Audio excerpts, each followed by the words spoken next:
So, if you have age-related macular degeneration, AMD, you've probably been told to eat for your eye health.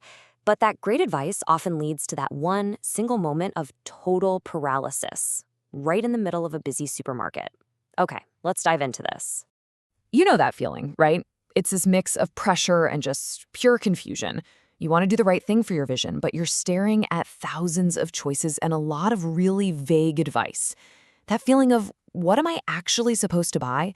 Yeah, that's exactly what we're tackling today. Look, the goal here isn't to give you some super complex, perfect meal plan that you're just going to abandon by next Tuesday. No way. It's to build a simple, sustainable grocery list that supports your AREDS2 plan with habits you can actually repeat.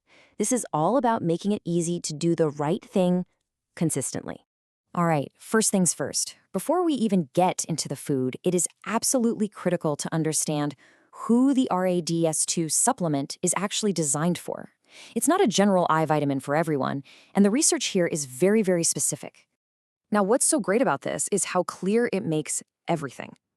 AREDS2 was studied for people who have intermediate AMD. That's often described as having large drusen, or for those who have advanced AMD in just one eye. It is not intended to prevent AMD from starting in people who have no signs or only very early signs. So here's the crucial point. Your specific diagnosis, your stage, that matters way more than your motivation to take a supplement. So what exactly is AREDS2? Well, it's a very specific, high-dose formula that the National Eye Institute found can help reduce the risk of AMD progression for those specific groups we just mentioned.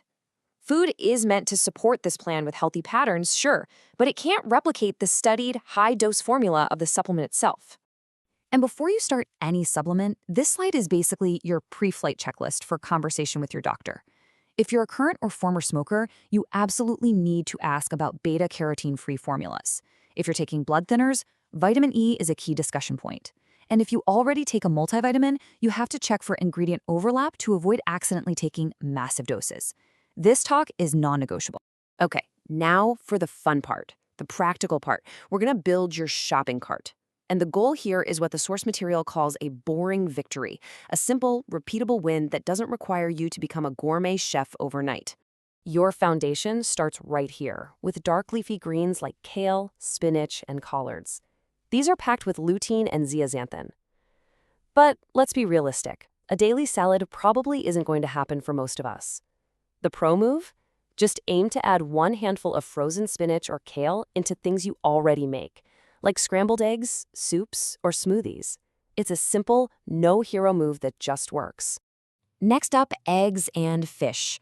Egg yolks are fantastic because they contain lutein and zeaxanthin in a form that's really easy for your body to absorb. For fish, again, the goal isn't perfection, it's just about finding a simple rhythm. Aim for oily fish like salmon or trout twice a week. And hey, don't forget, canned salmon or sardines are a huge win for convenience and your budget. Now for the supporting cast. Healthy fats from things like olive oil, nuts, and avocados are crucial because they help your body absorb those fat-soluble carotenoids from all your greens. And those low-glycemic carbs like oats, beans, and lentils, they help provide what our source calls vision steadiness by keeping your blood sugar more stable. So how do you make this all stick? Forget tracking 30 different foods. This is a brilliantly simple way to do it. Just focus on 3 anchors: greens, eggs, and fish. How many days a week did you get some greens in? What about eggs? Did you hit your fish target? This turns a vague, overwhelming goal into a simple, actionable habit. Now, let's talk about what to limit. And the best way to think about this isn't as a list of forbidden foods. Instead, think of them as the quiet progressors, the foods that tend to quietly take over and crowd out the beneficial ones. We're talking about patterns here. A frequent habit of high glycemic carbs like white bread, sugary cereals, and sweet drinks can definitely be a problem. Same goes for ultra-processed and fried foods becoming your default choice.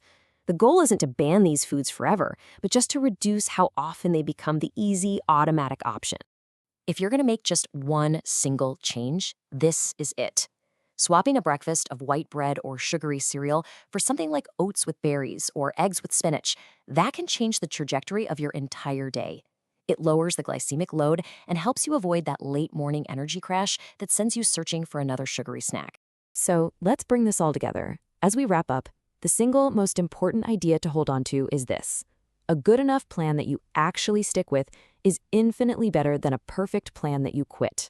I want to leave you with this really powerful line adapted from our source material. Your vision plan shouldn't take your whole life to protect your life. The goal is to integrate these habits in a way that feels sustainable, not like you've just taken on a second full-time job. And this right here is your take-home guide. On the left, the foods to build your meals around. In the middle, the patterns to limit. And on the right, the crucial questions to ask your clinician before you start. This one slide is your entire strategy, ready for your next trip to the store. So I'll leave you with this final thought. Forget overhauling everything at once. Looking at this plan, what is the one single anchor, greens, eggs, or fish, that you will commit to adding to your grocery list this week? Starting small is how you win.